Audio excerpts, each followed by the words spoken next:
In this video, we're going to learn about another principle that could impact relative dating in a geologic sequence, which are unconformities.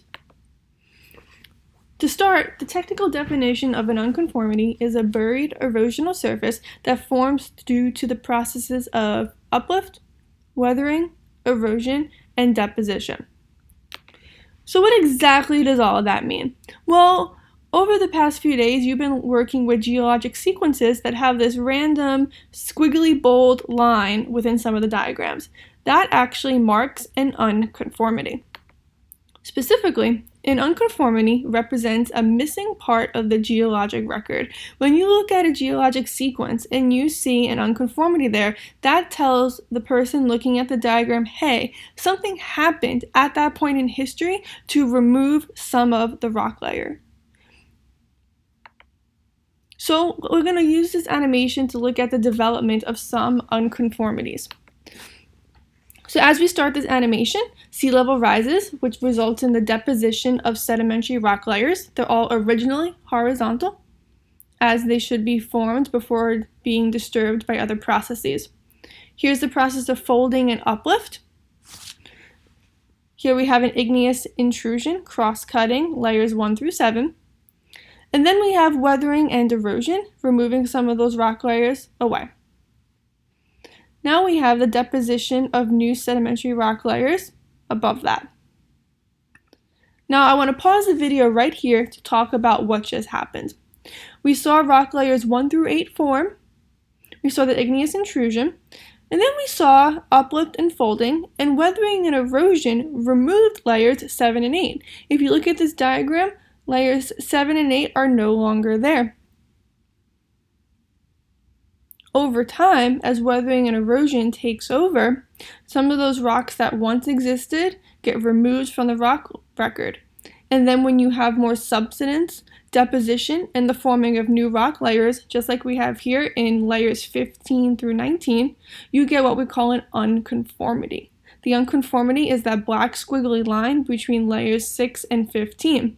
Clearly, we're missing layers 7 through 14 because of uplift, weathering, erosion, and the deposition of new rock layers to take the place of the ones that were broken down and transported away. So now as we continue this animation, we're going to see the development of a second unconformity. There we have a volcano, sea level falls, weathering and erosion, but then we build up even more rock layers. And then we get another unconformity to develop. Between rock layers 17 and 26, we're missing a lot of different layers that once were there. Because of the processes of weathering and erosion, some of those rock layers were removed from the rock record. And then when you deposit new layers on top of that, it's like those rock layers never even existed. That's when we get an unconformity, that black squiggly line, now between rock units 17 and 26, to mark that rocks used to be there. They were taken away from the rock record because of uplift, weathering, erosion, and deposition. So we're now going to look at a screenshot of one part of the animation a little bit more closely, and specifically, we're going to look at the unconformity between rock layers 6 and 15. Clearly, we're missing layers 7 through 14. They used to exist, you saw them form in the animation, but due to the processes of uplift, weathering, erosion, and deposition, those rock layers were removed from the geologic sequence.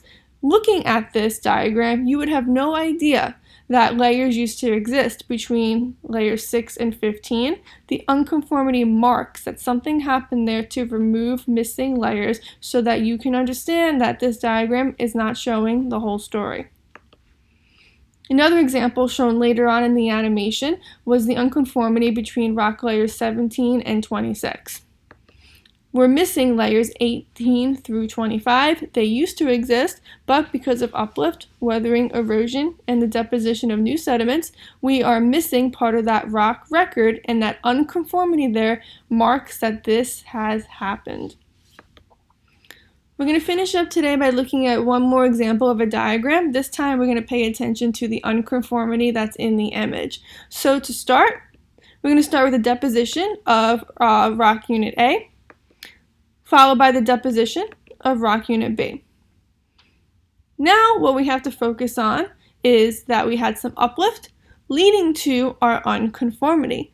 That marks that weathering and erosion has taken place. This is marking that part of the rock record was erased because of uplift, weathering, and erosion. Now I want you to take a closer look at why the unconformity formed before we had our earthquake, before fault XY.